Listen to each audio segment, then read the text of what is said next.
So every time that we end up doing research on some kind of topic, I always end up finding something that stands out to me that I have to mention on these shows. Like it happens every time. What did you find this week? So in Circuit Zandvoort, in the original Grand Prix circuit from 1948 to 1971, the old school one, it shows the fastest lap times for the different racing series. Jackie Eek, I'm sorry if I pronounced that wrong, had the fastest lap in Formula One. But in the Group 2 racing series, the fastest lap was held by a young Helmut Marko. Oh, boy. The man, the myth, the legend right there, huh? That's so cool. Yeah, this week I think we're just going to talk about the history of the Dutch Grand Prix. It's separated history, as we found, by quite a bit of time. A little bit about the track, what we think going into 2023, and we have some fan mail to go over towards the end of this episode. Welcome to Turn 1, a Formula One podcast.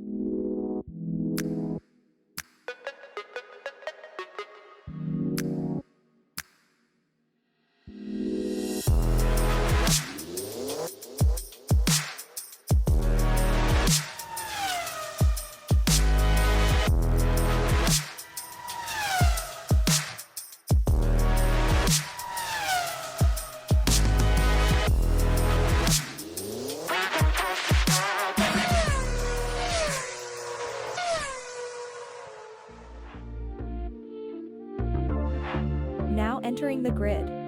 Here are your hosts, Thomas and Jeremiah. Welcome back to another race preview with your Turn 1 host, Jeremiah. And Thomas. Circuit van Zandvoort, as it was formerly known, in the Netherlands, home of Max Verstappen.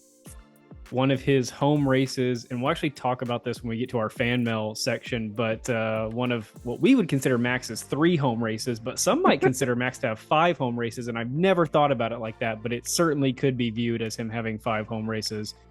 Jeremiah, you know that I love atmosphere. I've talked about it so many times in the brief history of our podcast, and Circuit Zandvoort does not disappoint. Do you know where Circuit Zandvoort is located, like kind of in the space of the Netherlands? I'm not going to lie to you, man. You're putting me on the spot here. I have no idea.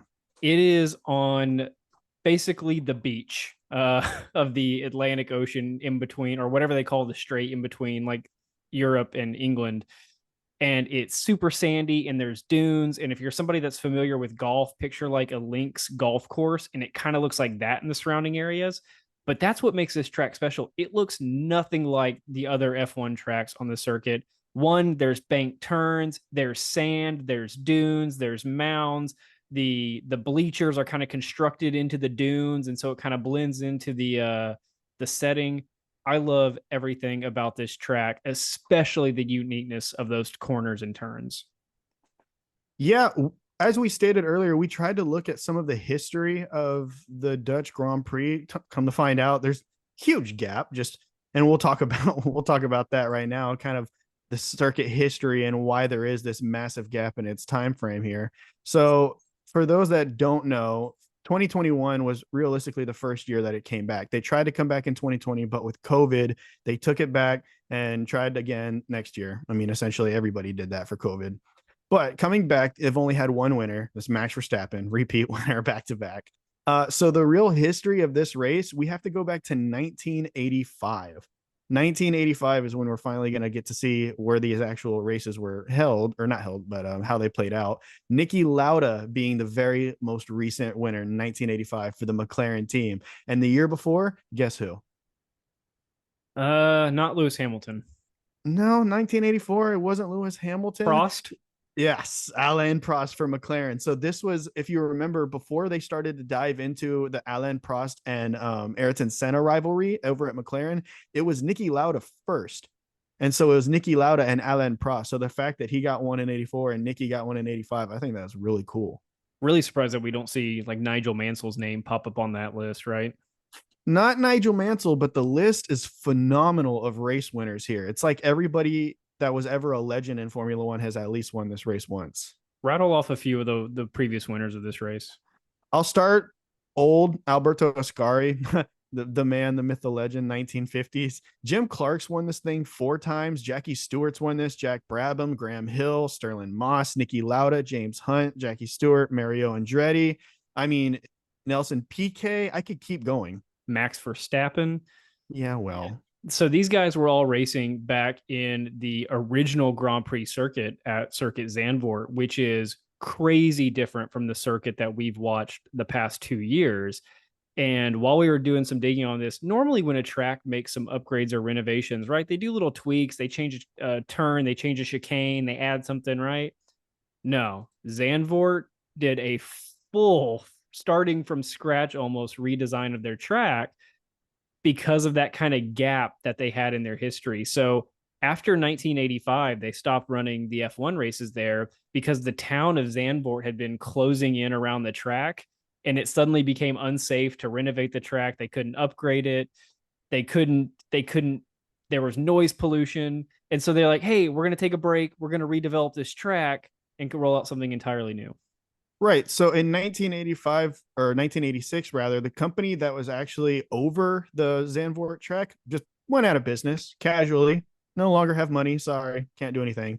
And then that's when this other team came in and bought it over. I can't remember the name of the company, but that's when that whole story of the renovations and the kind of the area around it started to get bigger. So the noise pollution, all those complaints, that's when those renovations started. The problem with that was by the time they actually had it renovated and ready to go, Formula One had kind of moved on to running some other tracks. And if you're not familiar with how tracks work in F1, there's contracts involved in certain terms. And so they couldn't come back to Zandvoort immediately. And they picked up the conversation in the 90s about returning to Zandvoort. But by that point, the Zandvoort track that they had redeveloped didn't fit current F1 standards. So they had to completely redesign it again. Meanwhile, the town and everything around it is still closing in and getting bigger. So that leads to the crazy compact, tight turn, bank turn track that we see today versus the original wide open, expansive, more oval or square shaped track of the original one. The town and the politics and the company going bankrupt all led to the unique track that we have today, which, you know what, if it's going to go some way, that's probably a really cool way to do it. Right. Well, if we are going to talk about the historic nature of the track and the cool design that we have, let's talk about some of these turns. I first off, I have to name this turn 1. It's Tarzan corner. It's actually Tarzan Botcher, but I don't know how to pronounce that, and I don't want to sound like rude, but Tarzan corner. One of the many stories of how it got its name is historic, dude. It's legendary. If I wish that I could have a corner named after me for this exact reason. The story goes that this corner was reportedly named after a local guy there who had earned a nickname of Tarzan. That's what they called him.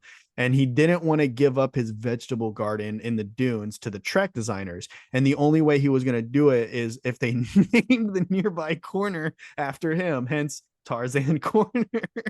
And it almost makes you wonder why they just couldn't rip up his vegetable garden and they caved to his demands of having this dude strong-armed the FIA track, or not the FIA, but the track designers. You've got to wonder if there was some, I mean, there's got to be a reason he's got the name Tarzan, so maybe they didn't want to go up against this guy. So I will say other corners around this track that are pretty cool. Turns 13, 14, that's 19 degrees of banking. And turn 3 as well, 19 degrees of banking. That's insane, dude. We talked about this kind of whenever we talked about the Indianapolis. Yeah. What was that? The US Grand Prix of 05 or something like that. I can't remember what year.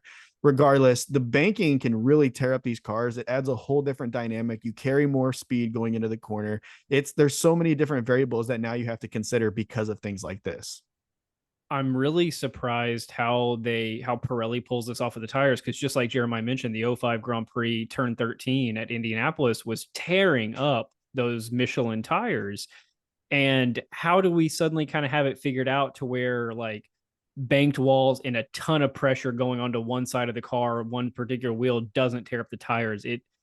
It's weird how they've been able to develop the tires in a way to where they still wear, so that you have to have pit stop strategies, but they don't wear under banked loads. I don't get it. It's way above our pay grade. Oh, just scrolling through here, I wasn't going to talk about this because I just now came across this, but in June they're holding the Dutch Tourenwagen Masters, dude. Like, it's coming to Zandvoort. We got to go to one of those Dutch tour wagon things. We're going to mention them in every single episode, and I have no idea why. It's not like I'm infatuated with the cars, the drivers. It's The just name. the name and the fact that we just keep seeing it pop up. So let's move into a little bit of modern day. Obviously, Max has won the past two. That's par for the course at this point. As of we're recording this, we've only had 2 practice sessions, right? So we've got a little bit of data to go off of. Is it safe to say that we both expect Max to win this, or do you see him having some competition? Come on now. Do we have to say that? They produce the most downforce, and even on the straight, they have the fastest straight line speed anyway. I mean, it's not really going to be a competition, unfortunately. Yeah, Circuit Zandvoort. Again, if you don't have a picture in your mind of this track, I encourage you to look it up, or whenever race day starts, or if you're watching qualifying, watch the helicopter or drone shots that they do of the track. It's wild and it's way more technical. I don't know if it's the most technical track on the schedule. Monaco could be up there. There's some others, but it's definitely one of the most technical because it's not wide open. You're not flying, full speed most of the time. You're having to dive bomb certain corners, get back into the racing line, prepare yourself for the next corner. It's constant brake and throttle, and the Red Bull just excels at everything. And I don't know if we've seen, maybe McLaren, you would say, is the next closest competitor just based on how Lando's done in the practices. I don't know if we've seen that McLaren under this type of technical pressure since their upgrades. Yeah, it's going to be interesting to see how this one plays out, especially with them being, like you said, being so hot and kind of coming into their own right now. And plus, everybody's still working on their current car. Red Bull's the only one that's pretty much shut down operations. So I did want to mention we have Max Verstappen with the 2 race victories here. He doesn't have the fastest lap. That was set by Lewis Hamilton with 1 minute and 11 seconds. And that's pretty crazy because I was looking at some of these other numbers, like, for example, just the Porsche Cup, where it's souped up Porsches, which are already meant to be fast cars, 1 minute and 37 seconds. So these guys are flying. And it's like you talked about, it's a very technical track. So they're going through all of these corners way faster than any other car. It's kind of scary. Those supercar times, you might be wondering, like, how does a supercar time apply to an F1 time? And usually it doesn't. But if there's a track that is a full speed track, like Austria maybe, versus a track that's technical, the time differences are greater. So if you look at supercars versus F1 cars at Austria, the gap is much closer together because those supercars don't have the downforce packages that the F1 cars do. But a track like Circuit Zandvoort, it's 20 plus seconds because they don't have that ability to be as technical. I'll say my biggest surprise, I think, out of the practices, and we'll see if this pays off going into qualifying and obviously into race day. What do we always think of Alex Albon in his Williams? That he overperforms the car. Overperforms the car, and he's fast, right? Like, he runs fast in the Williams. Yeah, 100%. How is he getting 5th and 3rd in the free practice sessions in a technical track? Yeah, I mean, especially with the Williams being known for its straight line speed, not so much its corner speed. It's a weird thing. You do have to remember it's practice sessions, so it's not going to tell the full story. We still have a lot more to see, and obviously the faster cars aren't going to be running their best packages quite yet, but it's cool to see a Williams doing really good on such a technical track. This is what we've talked about wanting to see out of like a Zhou Guanyu or a Yuki Tsunoda. Alex Albon, we know the Williams is not a great car, and he's constantly up there, at least, right? He's in the mix. He's being talked about. So that's encouraging to see. I agree with Jeremiah. I think Max runs away with this. We could be surprised by a McLaren or a Mercedes. I kind of see Aston Martin dipping out of the battle at this point, kind of for the rest of the year, unless they just roll out some kind of crazy upgrade, although they've already upgraded once this year. But you can see the standings on both of our sides. I have the driver standings, or I have the constructor standings. Jeremiah has the driver standings. Red Bull's running away and Max is running away. I mean, there's no one really in the mix for those spots at this point. No, I mean, the only time we're going to see anything standings wise, the only thing we're going to see is pretty much 2 and down. And even Sergio is starting to get a pretty decent gap going. But as far as the racing, we still haven't seen a Max Verstappen DNF. So, I mean, I don't want to be that guy that puts that kind of energy out in the air, but we haven't seen it. So there is still a chance that we could see a different win from somebody else. We haven't seen Red Bull lose a race, have we? Mm-mm. Dude, the pressure that Christian Horner is feeling Dude, right now. they're going on a full-blown McLaren back in the 80s season or 90s. That's ridiculous. This is, I mean, it's the equivalent of the undefeated NFL season, right? Like it's only happened once because it's so hard to do. And this is even harder because it's really never happened. Yeah. 22 something races that you take them all. Oh, man. Okay. Anything else that you want to cover for what we expect out of this year?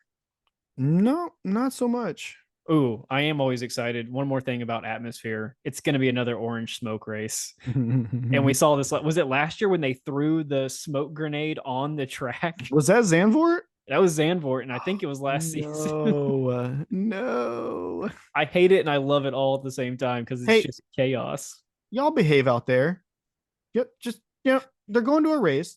Act like a professional. All right, we wanted to wrap up this preview with our first instance of fan mail. We have not. This is our first big email that we've received from a fan that's been commenting on a couple of our videos, and she was nice enough to write us out a full list of things about the track and the history in the area.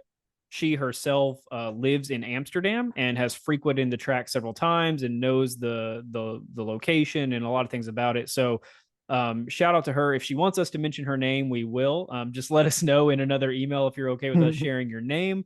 But I didn't want to do that and share your location all at the same time. So just certainly let us know. But she wrote out, like I said, this awesome series of emails to us that really just dove us into the world of learning about Circuit Zandvoort. And it's something that we should be doing for, I think, every race, and every F1 fan should be doing is the kind of research that she did on this. Something that we struggle with here in the US is understanding the mechanics of how you go to a race in somewhere else that's not in the US. Like we can look up COTA tickets, we can look up Miami and Vegas tickets, we can figure out how much that costs, but finding stuff that's international is a little bit more difficult because there's conversion rates and sometimes the websites don't work just depending on what country you're in. She lists out that they expect over 100,000 people per day at the track between the practices, qualifying, and races, which is crazy for how small of an area this is. The ticket prices for like a kind of premium seat are currently, or at the time, 1,100 euros, which is over 1,200 US dollars. And like the general admission seats are going for 620 euros or about 700 US, which we've seen that here. Like it's crazy how expensive it is to go to a Formula One event.